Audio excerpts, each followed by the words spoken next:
pasti akan menghadirkan hati, karena semua munajat dalam keadaan benar-benar mengharap semua kita harapkan dari Allah Subhanahu wa taala.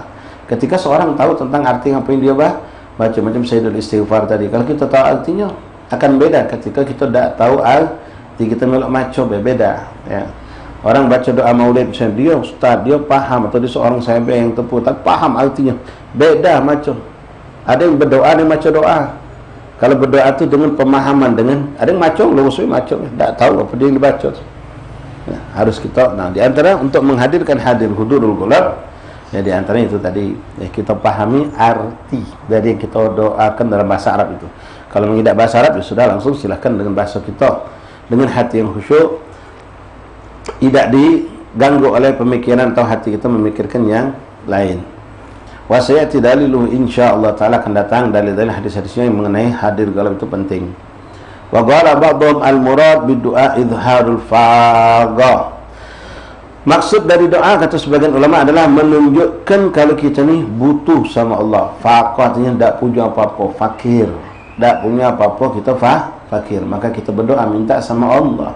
Walaupun kita punya keyakinan tanpa berdoa apa yang nak diinjak Allah pasti bakal diinjak, yang sudah ditetapkan Allah di alam azali.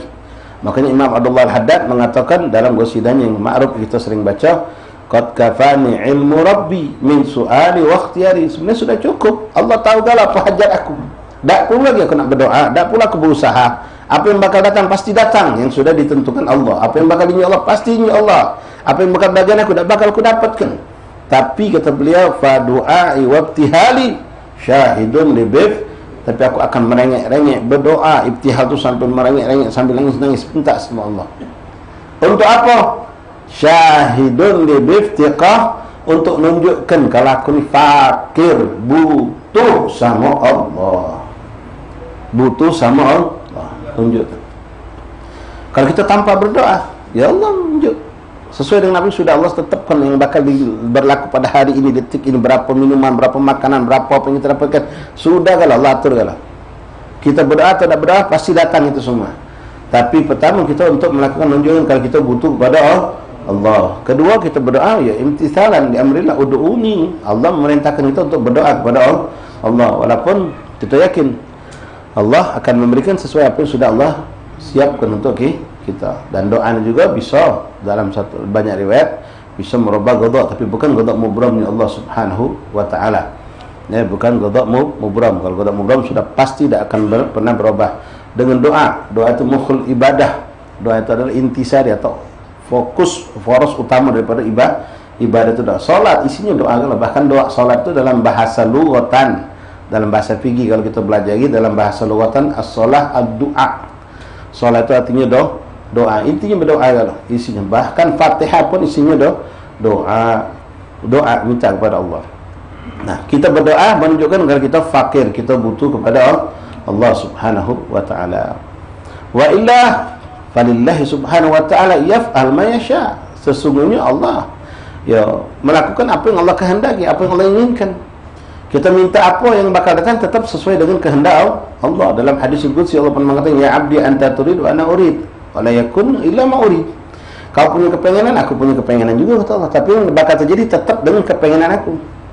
Kita minta hajat kita A B C D, tapi Allah dia F G. Ya, kita pengen dapat anak lanang waktu pertama bini kita hamil, Allah dia betina itulah. Ada yang tak minta, bini Allah sesuai dengan kehendak Allah, sesuai dengan kemauan Allah. Ya.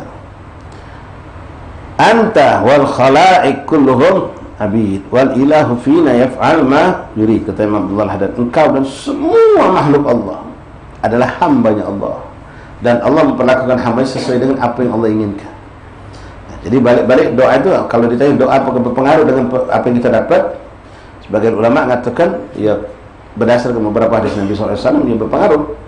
Doa itu bisa menyempatkan, bisa menolak, bisa mendatangkan dengan izin Allah Subhanahu wa taala. Tapi tetap sebetulnya adanya doa yang diilhamkan Allah kepada kita untuk mewujudkan apa yang sudah ditentukan Allah. Ya, apa yang sudah ditentukan Allah, godar-godar itu sudah tetap itulah sesuai dengan doa kita, pas dengan apa yang kita akan diberi oleh Allah. Tapi kadang-kala tidak seperti itu. Orang berdoa tidak didapatkan, tanpa berdoa dia dah dapatkan, karena semua itu urusan Allah. Dalam Hikam bin Athaillah di situ ada satu ungkapan, ketika seorang hamba meminta kepada Allah dan Allah tidak memberi, bukan berarti Allah tidak mampu. Tapi Allah menunjukkan kalau aku ni punya hak veto. Gahar itu milik Allah, tak terpengaruh dengan permintaan hamba ataupun perbuatan hamba. Kapan Allah unjuk, nak unjuk berapa kehendak Allah, kapan pun itu kehendak Allah Subhanahu wa taala. Dan doa ini sendiri ikhwan tadi dikatakan mukhul ibadah. Ya, kita berdoa juga bentuk wujud suatu ibadah kita kepada Allah. Magom, ada sebagian ulama itu terkenal dengan magom doa. Magom doa. Kalau sudah dengan angkat tangan doa diijabah oleh Allah. Nah, itu pun ya, salah satu yang Allah janjikan kepada manusia, ud'uni astajib lakum. Qala al-Imam Abu Hamid Al-Ghazali fil Ihya, adab doa 10. Al-Imam Ghazali rahimahullah taala, Abu Hamid Muhammad bin Muhammad Al-Ghazali dalam kitab Ihya menyebutkan di antara adab doa itu ada 10.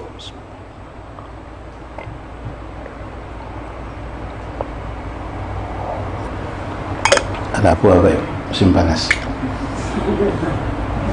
Bismillah.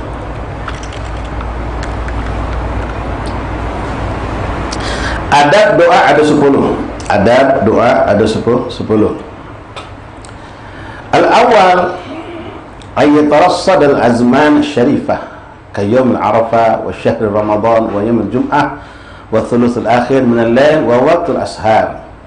Di antara sebab doa itu ikhwan menjadi mustajab disebabkan syarful makan wa syarful zaman wa syarful hal, keadaan, waktu dan tempat itu bisa menjadikan doa lebih mustajab. Yang pertama disebut beliau sini syarful zaman, waktu.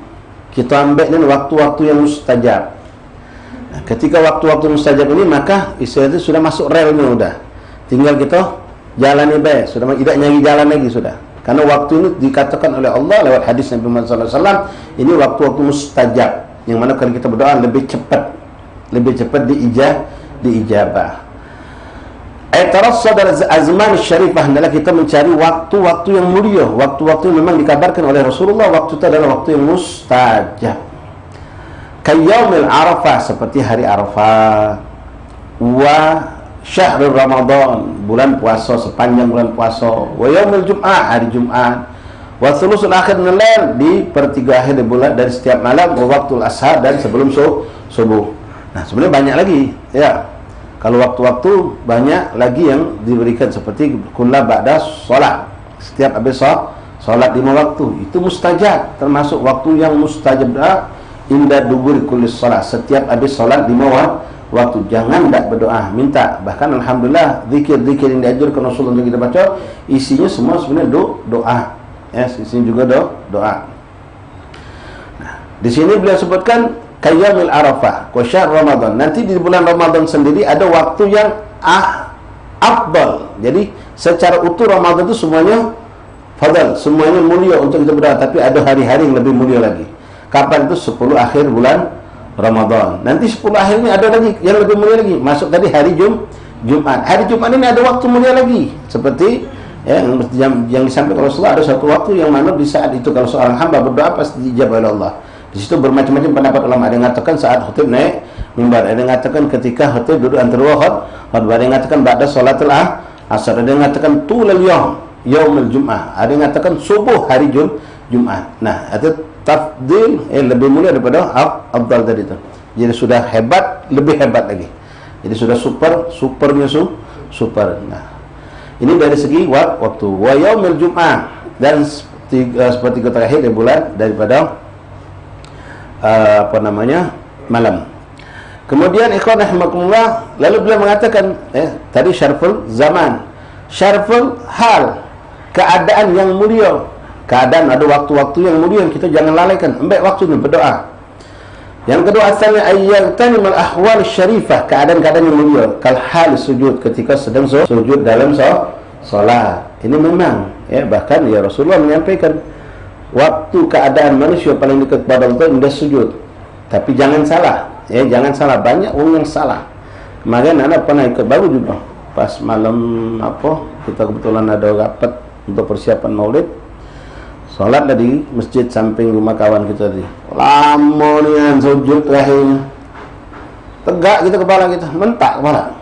Nah, ini tak paham. Dia mengandalkan dalil bahwasanya aqrabul manzil, paling dekatnya kedudukan seorang hamba dengan Allah itu ketika sujud. Itu bukan dalam solat berjamaah. Solat inti sendirian, kalau itu jadi imam, makruh memanjangkan sujud itu. Makmum juga makruh. Imam sudah ngangkat, makmum masih sujud lama. Dalilnya yang tadi lah, enggak, salah, itu gagal paham. Ya, ada imam sampai lama nih sujudnya.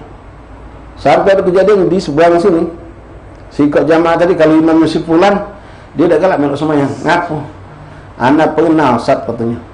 Sujudnya tadi anak maca Al-Nasr 3 kali, mengangkat kepala dia sengaja tak sholat, karena tahu imam ini kalau sudah sujud lama. Anak maca Al-Nasr 3 kali, mengangkat kepala, sampai macam itu. Makruh ini ya, bisa jadi fitan. Nah, makmum juga jangan salah, ketika imam itu tidak melakukan yang seperti itu, jangan kita manjang ke. Kapan kita boleh manjangkan? Berdoa hatta 1 jam silakan. Ketika itu sholat sendirian, atau sholat jamaah mahsur, artinya jamaahnya sedikit, atau jamaah itu memang satu kelompok yang ikut apa kata imam. Misal kami di pesantren, kami bisa ngomong sama jamaah, siapa murid kami kalau aulad hari ini kita minta sama Allah sujud lama, melok beda katin protes sudah. Ya, kemarin ada kawan kita sholat maghrib di Al-Burhan, Masjid Al-Burhan. Itu 99% kalau sholat bukan Jumat. Yang sholat itu jumlahnya mungkin 110-200, santri hafid Quran lah loh. Jadi maghrib panjang dia macam. Budak dari makmum sembahyang, pengen sembahyang terkacip dia. Setelah selesai sembahyang, budak balik situ baru ruku. Ya, mereka sudah ya memang sambil melatih hafid mereka sambil sholat. Ya, walaupun di situ ada pembahasan ulama untuk maghrib itu sebenarnya tidak dipanjangkan. Cuma mereka memang semuanya santri penghafal Quran, jadi mereka melakukan itu sudah biasa. Kalau kita, ya biasa kita nyalakan apa yang kalau maghrib tidak panjang, ya sedang atau pendek-pendek baik, bisa sesuai. Nah, sujud balik kepada tadi. Memang sujud tempat mustajab, tempat kita bisa lebih dekat kepada Allah, dan situ saat yang kita diijabah lebih ketika sholat berdoa. Tapi jangan salah ya. Bukan dalam praktek sholat berjamaah. Engkau sebagai imam jangan panjangkan. Kau sebagai makmum, imam tidak panjang, jangan panjangkan. Jadi standar baik sesuai apa yang diajarkan Rasulullah SAW. Kalau nak panjang silakan ketika sholat sendirian ya, sholat sunnah, apalagi di malam hari. Tidak sujud nak sampai 1 jam silahkan.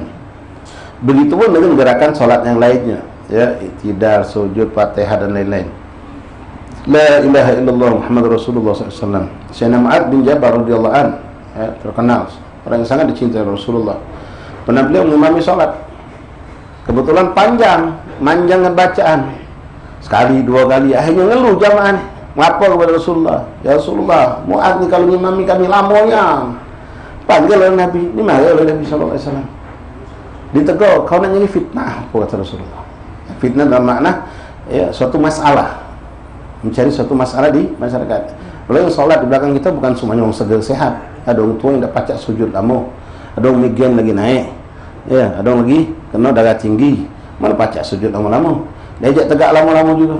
Nah, kita sebagai makmum, kalau kita tahu di masjid ini memang sudah adat mereka macam taraweh di bulan Ramadan, panjang ayatnya, ya, 1 ain dia berdiri dari macamnya tadi. Ya, kalau kita tak sanggup, jangan sholat situ.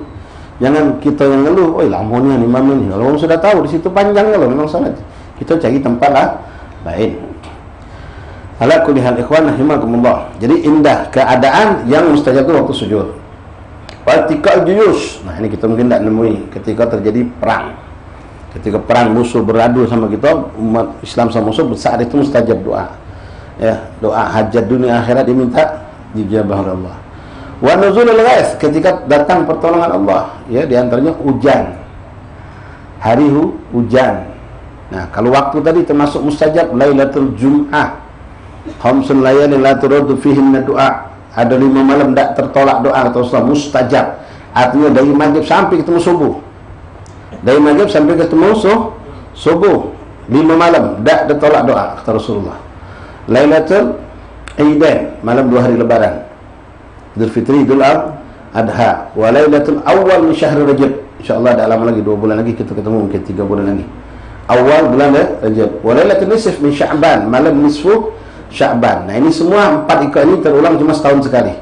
Tapi satu yang Allah berikan hadiah bagi kita jumpai setiap perputaran 7 hari sekali, seminggu sekali. Apa itu? Lailatul Jum'ah. Lailatul Jum'ah. Kebetulan lagi bangun malam pula, hujan deras. Wah, sudah itu. Mustajabnya baca doa kita. Ente lagi sujud tahajud, panjang kalau sujud ente. Hujan deras malam Jumat, akhir lail. Kumpul kalau sudah. InsyaAllah untuk diijabah itu sangat dekat. Itu hal. Wa nuzul guys, ketika hujan tuh turun. Ya walaupun musim hujan tetap yang namanya hujan turun, nak lagi musim hujan, tak musim hujan, kita ni kadang-kadang pas hujan pertama baik, habis panas berbulan-bulan ke kemarau, hujan pertama mustajab doa. Tidak pas itu baik. Bahkan kadang kenapa mustajab? Pertama memang sudah mustajab itu atas apa yang dikatakan Rasulullah SAW. Namun ada keterangan hadis yang menyebabkan mustajab doa ketika turun hujan itu, Rasulullah mengatakan setiap tetes hujan itu dibarengi oleh seorang malaikat Allah. Jadi berapa jumlah malaikat Allah? Hitunglah dulu jumlah hujan. Ya itu pas hujannya baik. Makanya rahmat Allah tuh turun ketika hujan itu. Itu galaknya nurut hujan, apalagi lagi ada acara. No, hujan bolong. Angin bolong terus hujan dah. Subhanallah, astagfirullah wa atubu. Jangan. Ya buat kita mungkin itu suatu cobaan. Buat orang lain ada suatu nikmat. Tukang pempek, tukang tekong model laris, tukang es yang gitu. Ya, Allah yang ngatur itu. Allah yang ngatur. Hari ini kita mungkin gara-gara hujan kita nyiapkan makanan 10 bos. Orang datang cuma makan 2 bos. Berarti kita disuruh sedekah. Oh, jatah 2 bos balik ke Anwar Taibah. Dayut, 2 bos balik ke Gubat, 2 bos balik ke Ayat. Jatah santri intinya kita masak tu. Ya, bukan jatah orang yang hadir mau niat kita terima Allah sudah. Bahkan pahala kita lebih lagi. Bahkan kadang-kadang ada hikmah yang subhanallah. Pas kita datang lawan nasi, ya Allah subhanallah. Tahu nih kami lagi kehabisan beras. Subhanallah. Nah, siapa yang bagi? Siapa yang wali? Kita apa dia yang wali? Tidak dua-duanya. Ya. Itu sudah ketentuan Allah. Kadang-kadang ada hikmah yang kita tak tahu. Ya. Nerima ridha bima qaddarallah, apa yang sudah Allah lakukan. Kalau itu sifatnya kurang nyaman buat kita, gundu masya Allah kan mana masyaallah yakun alhamdulillah ala ni'amillah. Jangan pernah kita ngerutuk dengan apa yang Allah berikan. Di antara waktu yang mustajab wa iqamatis shalah, ketika qomat. Nah, ini satu kelalaian yang banyak. Dan kalau qomat ngoceh. Pas qomat, pas tegak pas ngoceh. Cak maaf, mau bertino lagi cak itu tidak yang malah ibu bawa ya biasanya ngoceh karena nunggu komat pelakar. Ini kesalahan kita. Padahal ini termasuk waktu mustajab itu ma bainal adzanain. Dalam hadis Rasul mengatakan ad-du'a bainal adzanain la turad. Doa antara adzanain maksud 2 adzan dan komat tak tertolak, mustajab. Kita nunggu komat imam main HP, imam kelakar. Orang dulu zaman muda HP yang macam sekarang kan berzikir. Paling sebawa-bawanya berkelakar baik dia. Kita tidak kelakar tapi heboh dengan HP. Yang lebih mengerikan lagi di masjid, muka urusan dunia, terjingak hal-hal yang tidak benar. Wah, maksiat di masjid ngeri kita. Ya, kalau orang dulu nak tengok gambar tak benar, mentu dari masjid baru terjingak. Minailah juga masjid terjingak. Kadang lepas sengaja tak sengaja lewat saya pas terjingak stop ni boleh. Ngetop dengan boleh lewatnya baru sadar di masjid lewat ini. La haula wala quwata illa billahil aliyil azim. Baik ikhwan. Nah, itu doa bainal adzanain. Doa antara 2 adzan itu mustajab. Jadi banyak sekali yang Allah berikan hadiah untuk kita untuk menjadikan doa kita mustajab. Jangan kelakar, jangan ngobrol. Ya, banyak sunnah Nabi. Di antara doa minta apapun itu nak berdoa. Makanya jangan kita terkecoh kalau ada wong yang ya berseberangan akidah sama kita. Kalau kita habis doa adzan, Allahumma rabb hadhihi da'wati tammah, selesai kita baca rabbighfirli wa liwalidayya rabbighfirli wa warhamhuma. Oh, bid'ah itu kata dia. Mana ada dalilnya? Kalau Allah menas'alukal afwa wal afiyah, ada dalilnya memang.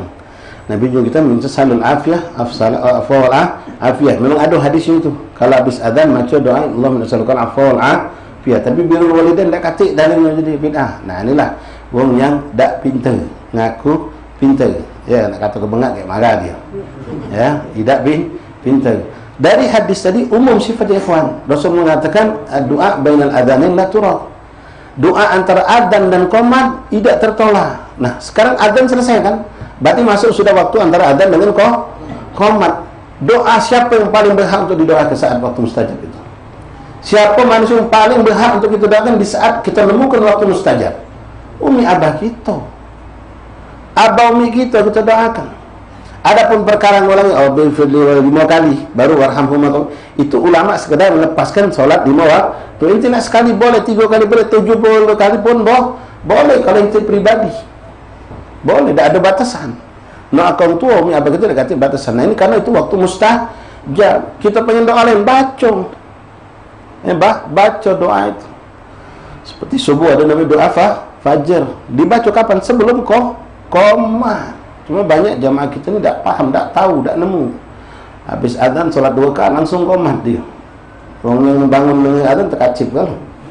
Ya, alhamdulillah kalau musola-musola langgar kita ni ada zikir. Bahkan ya walaupun tak semuanya membaca doa fajar, ada yang membaca doa fajar itu datang dari Rasulullah. Dari Sayyidina Umar bin Khattab radhiyallahu anhu, hadis sahih. Ya, doa fajar itu jangan kita tinggalkan. Tapi ikhwan, wa iqamatis shalah wa ba'daha. Setelah iqamah solat dan setelah solat. Gultu wa halatu rigatul galab. Nah, di antara lagi hal-hal kadang-kadang banyak ya. Ketika hujan tadi, ketika kita gembira, senang, itu doa mustajab juga. Ketika indah rigatul galab, ketika hati ini kisar, hati nangis, lembut hati kita. Dengar cerita wali kita nangis, dengar salawat kita nangis, dengar Al-Quran kita nangis, tekan cerita Nabi nangis. Nah, di saat hati ini hancur karena Allah, luluh karena Allah, waktu yang seperti itu mustajab. Waktu yang seperti itu mustajab, maka berdoalah banyak-banyak. Kalau kita juga ada uang, kondisinya Masya Allah, nangis dia. Ya, boleh kita, ini orang baik, nangis. Maka pakai minta doa ke kami. Walaupun dia orang biasa.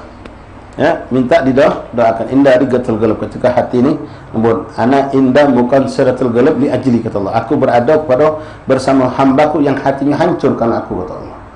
Ya, teringat dosa nangis, teringat nikmat Allah nangis. Kita ni banyak cara untuk nangis ikhwan. Di antaranya memang dengan mengingat dosa dan kesalahan. Tapi ingat nikmat juga. Anak antum ni kalau anak ingat cerita anak dulu waktu masih sebelum jadi mengenal santai apa. Ya Allah, alhamdulillah anak selamat. Kesip anak di Pian Jaya sana mungkin. Ya mungkin kamu lah tahu sebagian. Anak ni pernah nyoba nak jadi tentara. Lulus SMA melok tes. Cuma alhamdulillah tak gol. Alhamdulillah tak. Kalau tidak mungkin entah di mana. Tak ketemu kita, malah ketemu sama Ayib Amidullah. Ya, tapi Allah takdirkan, subhanallah. Ya, antum mungkin ada yang baru kenal majlis tahun 2 tahun. Dulu apa Habib tak kenal. Ustaz tu mana, hall tu apa. Kita pun ingat dengan dunia, heboh dengan ini, bahkan dengan naudzubillah bukan cuma dunia yang ubah, dunia yang haram kita lakoni. Bahkan kita nikmati, tapi Allah sayang ditarik. Wah, ini nikmat yang azim, yang luar biasa. Ya, antum sekarang baca dudun, berapa banyak orang masih di pasar saat ini.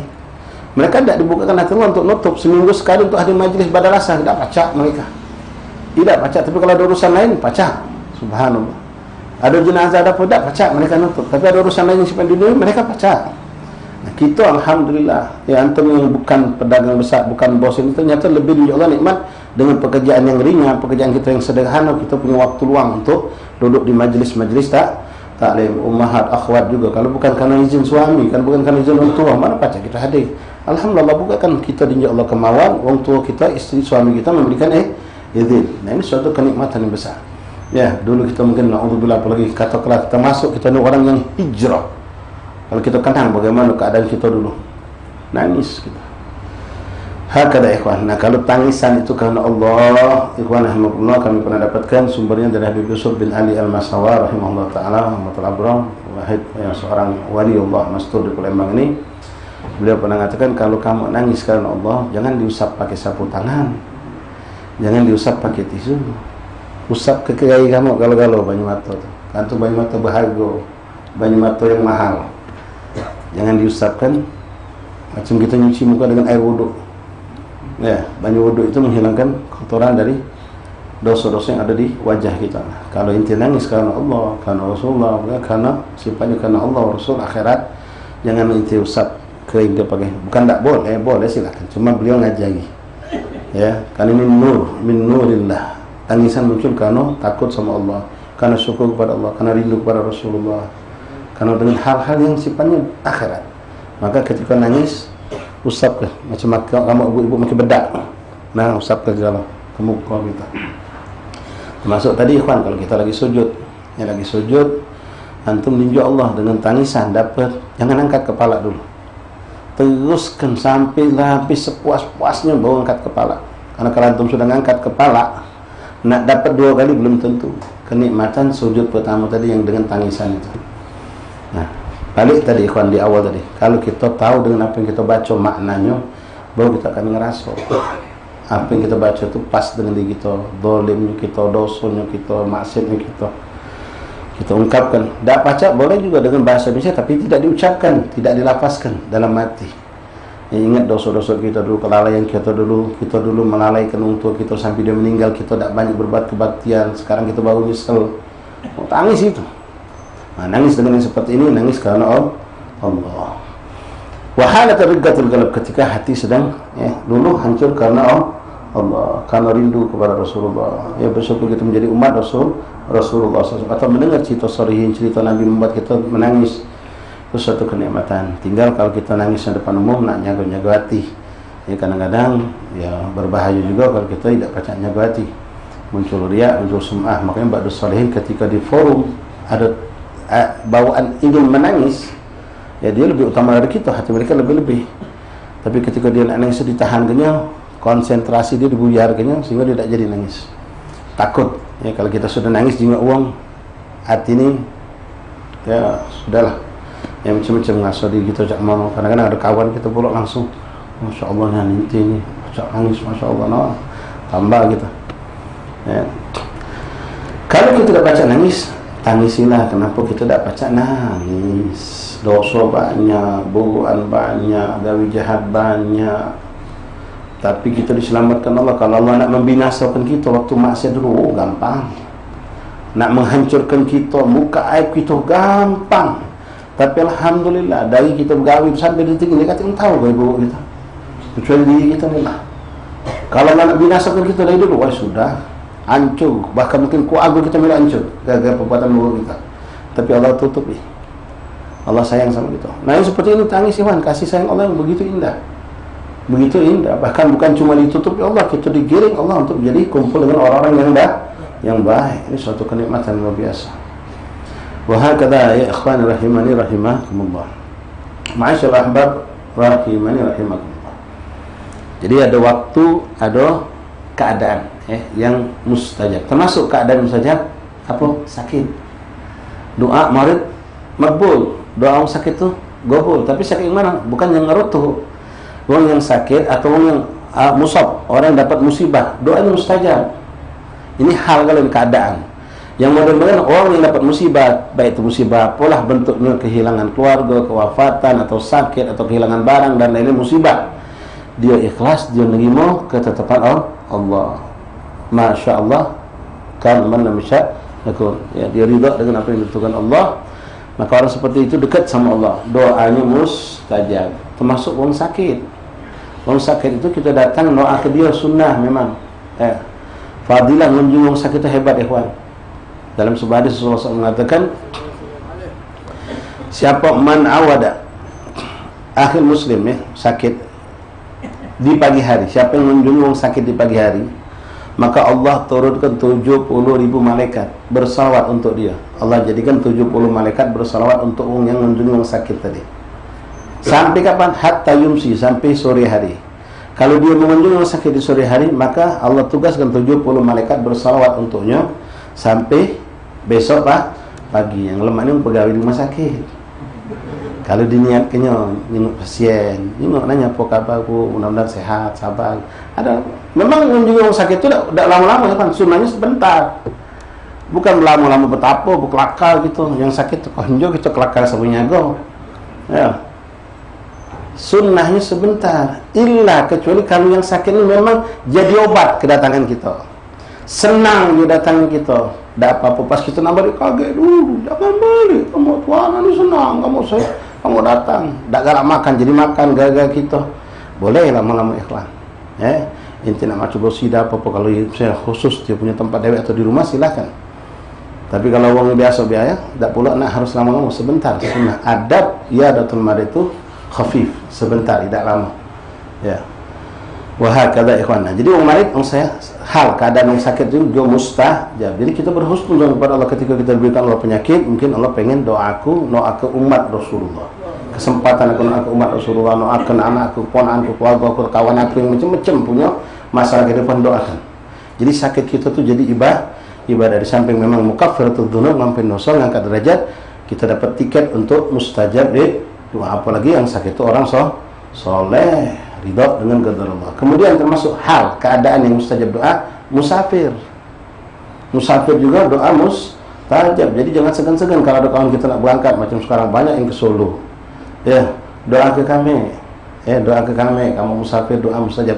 Walaupun safar itu bukan untuk taat, mubah, berdagang, nak ke mana? Nak ke Jakarta, nak ke Tanah Abang, nak ke Sondet, nak ke atau nak ke Surabaya, nak ke Bandung, beli barang, nyari barang, mustajab selagi bukan maksiat. Apalagi kalau tujuannya ibadah. Ya, kalau tujuannya ibadah. Tapi jangan salah, maaf ya, akhwat.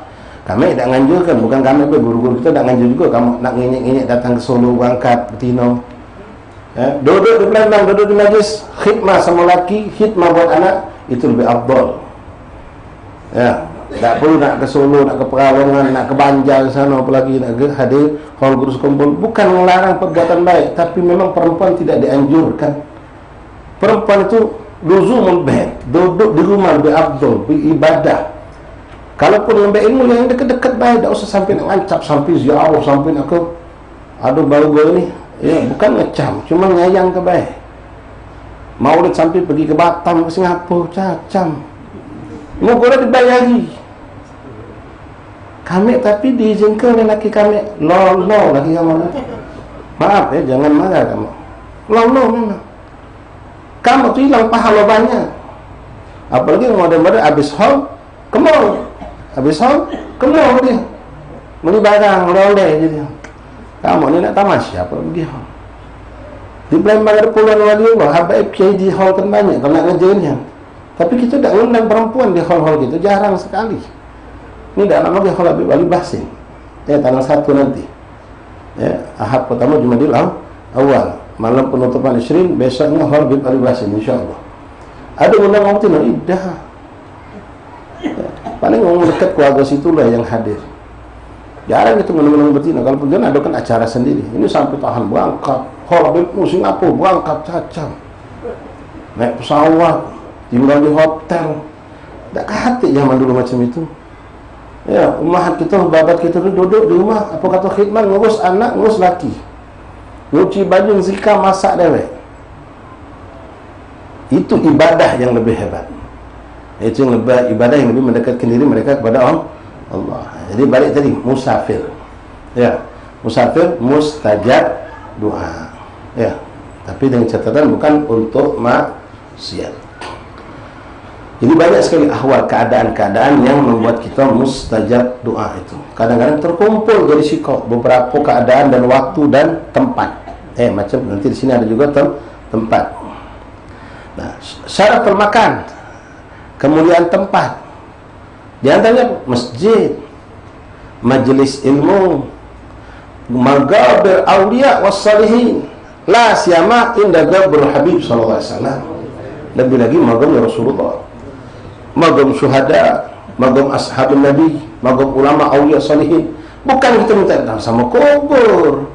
Kita ibadah nyembah Allah, cuma mereka jadi wasilah. Sama kita sholat ngadep Ka'bah, falyabudu rabbaka hadzal bait, rabb hadzal bait.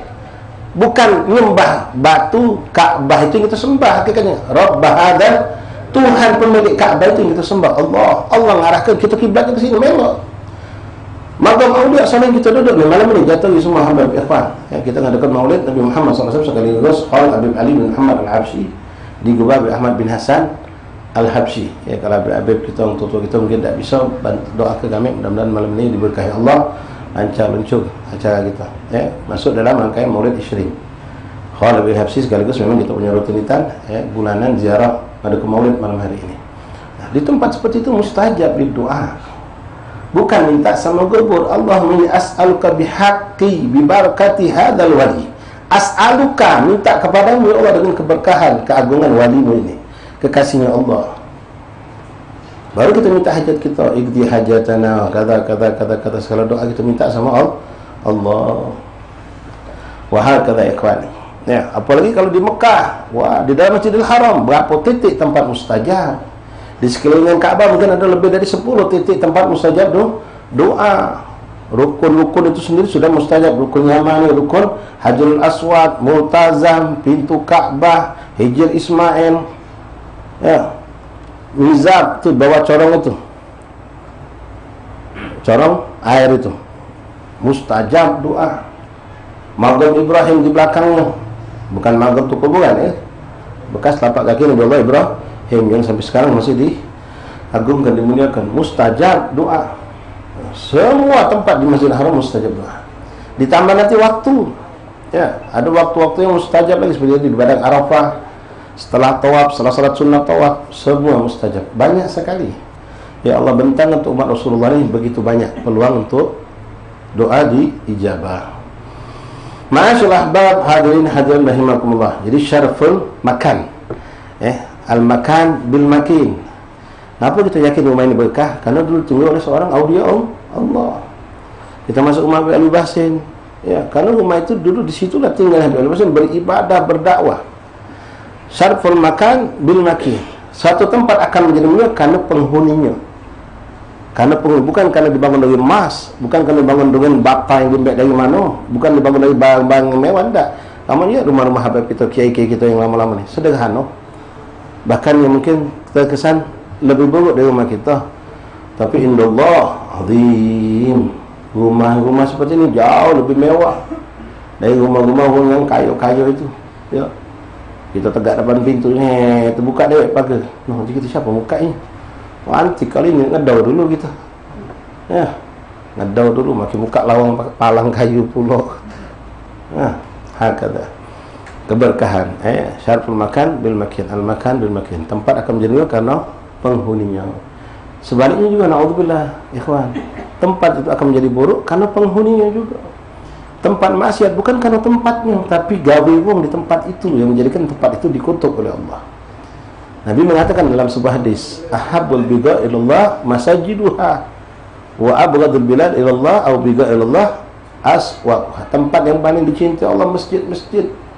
Tempat yang paling dibenci Allah pasar. Bukan bangunan masjid, bukan bangunan pasar, tapi perbuatan orang dalam masjid yang menjadikan masjid itu dicintai Allah.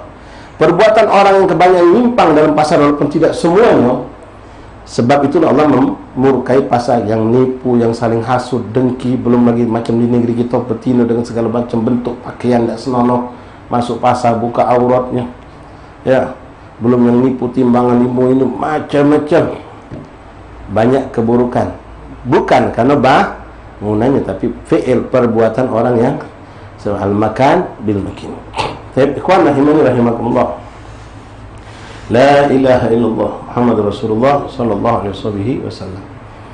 Kemudian istiqbal kiblah, di antara adab kita berdoa bagus menghadap kiblat. Tapi menghadap kiblat ini ya ketika memang kita bisa memilih. Sekarang macam kita sholat berjamaah, dan ini sudah ada dari zaman Rasulullah sampai sekarang turun-turun sampai ke guru kita macam sekarang nih. Kami menghadap kamu, misalnya kiblat sana, kalau kita sholat berjamaah. Imam habis sholat membelakangi kiblat atau menyamping dari kiblat ke kanan. Kamu yang ngadep kiblat, apa imam harus ngadep kiblat juga berdoa? Tidak. La siyama inda qabril Habib sallallahu alaihi wasallam. Jangan jadi bodoh. Kalau ngomong yang ngomongan sana, kalau berdoa ada galak depan Nabi dia. Nak ngadep kiblat dia. Congkak, sombong, tahan dia membelakangi Rasulullah. Ma'arabna qabril kiblah illa bisabab Habibullah Rasulullah. Kita tak tahu kemuliaan kiblat itu kecuali dengan sebab huwa kiblatul iman, kiblatul galab, kiblatul hayatullah. Kiblat hakikat adalah Rasulullah. Kiblat hati kita, kiblat keimanan kita adalah Rasulullah. Maka ketika kita depan magam Nabi, berdoa ngadap magam Nabi. Bahkan termasuk ini mungkin ikhwan belum tahu, termasuk adab ketika kita berdoa di magam aulia, kita posisi membelakangi kiblat ngadap kubur. Itu termasuk adabnya.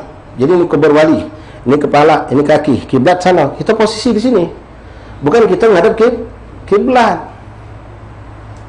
Dalam hal seperti itu, ya. Jadi kita membelakangi ini siapa yang ngatur? Ya, salaf kita ngatur. Seperti itu, sebagaimana kita ngadap Rasulullah. Kita tidak ngadap kiblat, bahkan naudzubillah membelakangi kiblat.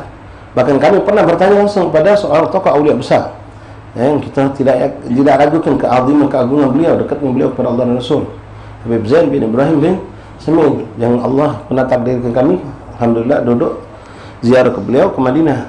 Nanya kami, kan kalau sholat di Madinah, mungkin untuk pengalaman, itu kan magam Nabi di sini kan masih ada shop sholat menuju pintu keluar kan ada shop, berapa shop sholat. Nah, shop ini memanjang sampai ke pintu Babu Saram sampai keluar. Shop sholat magam Nabi di sini, Raudhah di sini. Nah, makna kalau seandainya kita pas lagi kita berada di tempat itu, yuqimus shalah, orang mengumandangkan qomat sholat. Apakah kita sholat di sini? Sementara kalau kita sholat di sini, kita berarti membelakangi Rasulullah. Berarti kita membelakangi Rasulullah. Apa kita di tempat lain? Khulasa jawaban beliau, jangan berdiri di belakang membelakangi Rasulullah. Cari tempat lain. Jangan ke Rasulullah jahwan. Antum bersalat berjam belakang itu ada guru. Mana rasanya? Duduk di majlis belakang kita ada ustaz. Oh, gelisah gitu. Tahan pindah ke belakang gitu. Itu guru sekedar. Yang mungkin banyak kesalahan, punya kekurangan banyak. Ini Rasulullah. Ya. Apalagi mereka aulia Allah, yang juga derajat mereka tidak kita ragukan kedekatan mereka kepada Allah dan Rasul. Istiqbal kiblat, menghadap kiblat. Jadi kalau memang kita mampu menghadap kiblat, ikhwan, berdoa tuh. Tapi kalau kita dalam halaqah macam tadarrusan Quran, berdoa kami muter untuk lingkaran, tidak ada menghadap kiblat galau-galau, cak itulah. Macam kami sini, sebenarnya Habib duduk, ustaz orang tua duduk membelakangi kiblat misal. Tidak perlu kami nak muter badan. Khatib Jumat, pucuk mimbar berdoa, ngadap kiblat apa tidak? Kecuali salat istisqa. Kalau salat istisqa memutar badan dia, berdoa ngadap kiblat. Tapi dalam salat khutbah yang lain membelakangi kiblat. Nah, jadi sifat yang seperti ini disunahkan ngadap kiblat di saat memang di situ kita ada kemampuan untuk memilih. Tapi ketika sudah dipilihkan oleh syariat seperti khutib tadi, seperti imam tadi, ya tidak perlu kita membelakangi kiblat, berzikir macam khutib ngadap kiblat. Tapi sebagai seorang guru, seorang ustaz yang ngajarin muridnya, duduk ngadap muridnya. Macam kita hadir maulid, orang tua-tua para asatidz ngadap murid, ngadap jamaah, walaupun belakang itu kiblat. Ini tidak bersalahan karena seperti itu sudah diawali oleh Rasulullah sallallahu alaihi wasallam. Wa raf'ul yadain, ngangkat tangan termasuk adab. Ya, ngangkat tangan sunnah. Ya, jangan pucuk paha. Kadang-kadang maaf berdoa kita sibuk tangan ketak-ketek, pucuk paha. Lebih parah lagi main HP, ini yang paling parah. Ya, doa ngangkat tangan. Biasa kan ikhwan, ngangkat tangan. Ya, cuma jangan pula manjang ke doa. Capek jemaah. Apalan dia bentuknya kan dalam doa tu, Rabbana. Jamaah dari tangkat turun sampai cepat. Panjangnya mangci itu. Seluruh apalan dia bentuknya kalau. Jangan macam itu, cukup Rabbana atina fid dunya hasanah. Komplit sudah itu, syamil, jamil. Ya, sedang-sedang wajah-wajah, ngangkat tangan tidak perlu tinggi-tinggi ya. Walaupun boleh. Rasulullah terkadang iftihar doa sampai sahabat menggambarkan fotonya ketiak Rasul itu terlihat oleh mereka. Angkat tangan, baju sampai itu turun. Angkat. Kita sederhana ya doa. Tangan di muka boleh, di depan leher boleh, di bawah dada boleh. Minimal sejajar dengan perut, minimal nada macam ini nah. Ya. Jangan bawa lagi kalau sudah turun ya. Adapun nanti doa ada kita ngangkat tangan ya, ada pas pada al-bala ya Allah itu memang sunnah apa? Ada memang hadisnya ikhwan. Ya, ini tafaulan menunjukkan kepada kita nolak sama seperti nanti kalau kita buka bab salat istisqa. Itu ada tafaulan. Kita disunahkan merubah rida. Khotib tadi berbalik badan. Itu menunjukkan ya kita minta adanya perubahan. Ini sekedar doa baik, tidak kata larangan. Ya, kalaupun misal tak kata dalilnya, tidak menjadi suatu kesalahan. Bala ya Allah, ada orang angkat tangan cak inilah tak buah dia. Woi, balik tangan kau tu. Tak pula juga. Ya, tidak pula juga. Nak balik silakan. Ya, tidak ada apa. Mengangkat tangan disunahkan ngelaut sunnah Nabi. Illa kecuali dalam doa qunut. doa kunut situ khilaf, tapi kebanyakan ulama seperti disebutkan dalam kitab Al-Adhkar Nawawi ini. Kebanyakan ulama Syafi'i yang menggunakan kunut dalam solat tidak disunahkan meraup ke muka. Jadi habis alhamdulillah langsung turun ke bawah. Tidak diraup ke muka. Tapi kalau di luar solat sepakat semua mazhab disunahkan meraup ke muka. Wallahu a'lam bis-shawab. Wa yamsah bihima wajhahu fil akhirah. Di sini disebutkan oleh Nawawi mengusapkan kedua tangannya ke muka setelah selesai doa. Alhamdulillah rabbil alamin. Hakadha. Insyaallah punya muslim afiat, kita lanjut lagi pada Rabu yang akan datang. Mengingat asar ya, cepat ikhwan, jadi ummahat akhwat maaf mungkin ikhwan ada yang terkabar ada yang belum. Memang kami mulai agak nyepet ya, 4:15 kita sudah mulai ya, atau 4:10 sambil berjalan waktu lah. Asar ini maju terus, sekarang 3:04, mungkin besok minggu depan mungkin 3:07 menit. Itu agak cepat nih. Jadi 4:04 kita mulai, nanti balik asar lagi mungkin setelah berapa bulan lagi, wallahu a'lam. Bismillahirrahmanirrahim. Alhamdulillahirabbil alamin. Allahumma shalli wa sallim ala sayyidina Muhammadin wa ala ali sayyidina Muhammad. Ya Rabbana i'tarafna bi annana tarafna wa annana ashrafna ala ladha فتب علينا توبة تنسي بكل حوبة واستر لنا العورات وآمن الروعات واغفر لوالدينا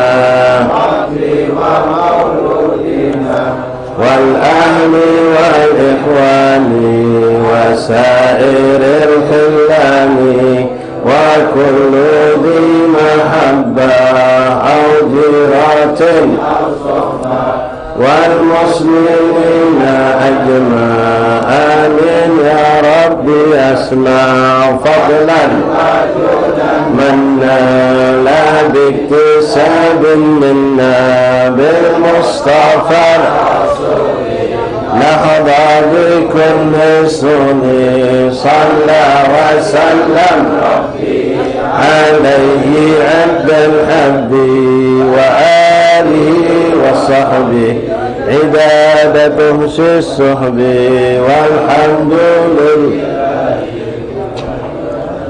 فاتحة بالقبور الموصول إلى حضرة الرسول فاتر سيدنا محمد صلى الله عليه وسلم من الفتوح ورمنه الرسول صالح سبحانه وتعالى. إنما يغفر ذنوبنا ويستر عيوبنا ويكشف كروبنا ويجمل أحوالنا الظاهر الباطن. إن الله يحول حالنا إلى أحسن الحال من باطلا. إن الله يفعل بكل شر الظاهر ويوفقنا بكل خير. أن الله يدفع عنا والمسلمين البلاء والوباء والمرض والسقم والآلام ويجعلنا وإياكم من الذين يستمعون القول فيتبعون أحسنه. إن الله يشفي مرضانا خصوصا لمن أوصانا بالشفاء الحبيب محمد بن حسين بن محمد بن محسن السقاف والحبيب أبو بكر بن أحمد الحبشي وأخينا أحمد هدي بن محمد رضوان ومحمد توفيق بن محمد رضوان Farah Alika Ramadhani binti Muhammad Andi Syamsuddin bin Yusuf Majid Muhammad Hanif bin Muhammad Deni wa Syarifah Talha binti Qasim Barakbah wa Syarifah Farida binti Abu Bakar Barakbah wa kullu man awsana bi syifa'an Allah yashfihim syifa'an ajila syifa'an la yughadiru saqaman wala alama thumma nudiha lugrab thawab adil qira'ah khususan ila akhina sahib majlisina Indra Mulyawan bin Qasim Abdurrahman wa Syarifah Nadia Fadilah Syarifah Fadilah binti Ahmad bin Abdurrahman Al bin Hamid. Allah yaghfir lahu walidina wa likum khassa amatina wa amatikum wa muslimin jami'an amman. Allah yaghfir lahum wa yarhamhum bi rahmatihi wa Allah yadkhul fi quburihim rahmah wa rayhan bi syarri ila akhiratin nabi. Fatihah. Bismillahirrahmanirrahim. Alhamdulillahi rabbil alamin arrahmanir rahim. مالك يوم الدين إياك نعبد وإياك نستعين اهدنا الصراط المستقيم صراط الذين أنعمت عليهم غير المغضوب عليهم ولا الضالين آمين. بسم الله الرحمن الرحيم الحمد لله رب العالمين اللهم صل وسلم على سيدنا محمد وعلى سيدنا محمد اللهم اغفر لهم وارحمهم وعافهم واعف عنهم واكرم نزلهم ووسع مدخلهم ووصلهم بالبيت الثلج والبرد والورى تقبل اعمالهم وتجوز سيئاتهم اللهم ادخل في قبورهم روحهم والريحان والبشار والامل والشتى والرضوان واجعل يا ربنا قبورهم بالجنان اللهم انت الشافي تمام اشفي مرادنا يا رب هؤلاء اخوان اشفهم شفاء عاجلا شفاء لا يغادر سقما ولا علما امنا واياهم بلطفك وجودك بمعاملتك ببارك الصالحين وارفع درجاتهم واغفر ذنوبنا وذنوبهم واغفرنا واياهم كل شر وضر وفيهم بكل خير يسير الله الباطن وصلى الله على سيدنا محمد واله وسلم alhamdulillah rabbil alamin. Ikhwan rahimakumullah. Ini kita baru dapat berita duka cita, ada seorang teman kita yang umurnya mungkin di atas 50-an sudah. Kemarin kita praktekkan syifa berapa kali, beliau akhirnya menemui ajal, hari ini wafat. Itu Bapak Indra Mulyawan. Beliau ini aktif di banyak majelis, ya, termasuk kalau sholat beliau sering di Masjid Darul Mutakin, hadir majelis-majelis kita. Dan di bulan Maulid kemarin kita juga ada kehilangan juga teman kita yang aktif di majelis, ya, Akhina Abdul Halim yang balik di Gunung Jaya, ya, Pak Amirullah. Itu juga orang yang aktif dan meninggal mereka, ya, subhanallah. Bisa dibilang kalau yang Abdul Halim itu ngejut meninggalnya, ya, ilmutul fajaah. Kemudian kemarin juga ada siapa yang meninggal di tol, Erwin namanya panggilannya, Mbak Aba, ya, itu juga anak majlis juga meninggal dunia. InsyaAllah semua mereka berikan Allah husnul khatimah, ya, berikan Allah keberkahan dan apa yang mereka lakukan sepanjang hidup dengan ketaatan dan majlis Allah berikan. Dan mudah-mudahan dikumpulkan bersama baginda Rasulullah SAW dan Allah Rasulullah insyaAllah ta'ala. Wallahu a'lam bishawab. Pada baik ikhwan sekalian, Jaturi kami mengundang malam hari ini. Jadi malam ini maghrib kita ada zikir ziarah. Jadi majlis, karena kebetulan kita buka majlis kalau malam ini di Bom Baru kita buka majlis di Mushola Syahrul Salikin. Nanti pada Isya kita baru langsung menuju ke pemakaman Gubah Telaga Swida. Mungkin kita ziarah sebagian dari yang biasa kita ziarahi, lalu kumpul di Gubah Ahmad bin Hasan Al-Habsyi, Yasin Tahlil, lalu sambung dengan Maulid dan tausiah insyaallah diselingi dengan qasidah dalam rangka memperingati Maulid Nabi Muhammad SAW, sekaligus ziarah kita dan juga haul al-Imam Al-Billah Ali bin Muhammad bin Husain Al-Habsyi sahibul Maulid insyaallah. Jaturi hadir sama sekali, dan kami mengundang ikhwan juga malam Ahad Jaturi Maulid Nabi Muhammad SAW diadakan oleh kelompok Mini Soccer, yang teman-teman anak-anak gabungan, anak-anak majelis yang berusaha untuk menjalin silaturahmi lewat main sepak bola tapi syar'i, ya, mudiga masih itu, ya, main bola mudiga masih, cuma pakaiannya syar'i, ya. Insyaallah sudah berjalan setahun lebih dan manfaatnya luar biasa, mendekatkan kamu sama kamu dan juga dengan para asatidz. Di situ ada taklimnya, ada main bolanya, ada akhwan, ya, alhamdulillahnya, insyaallah. Dan insyaallah kami mengadakan, kami sebagai pembina majelis tersebut mengadakan maulid, ikut juga dalam rangkaian maulid Isrin pada hari Sabtu malam Ahad. Tempatnya di Pulau Jawa, ya, di Taman Kenten, ya, Golop, Simpang Golop, ada portal tengah-tengah itu, untuk muter balik dikit belok kanan dekat rumah Bapak.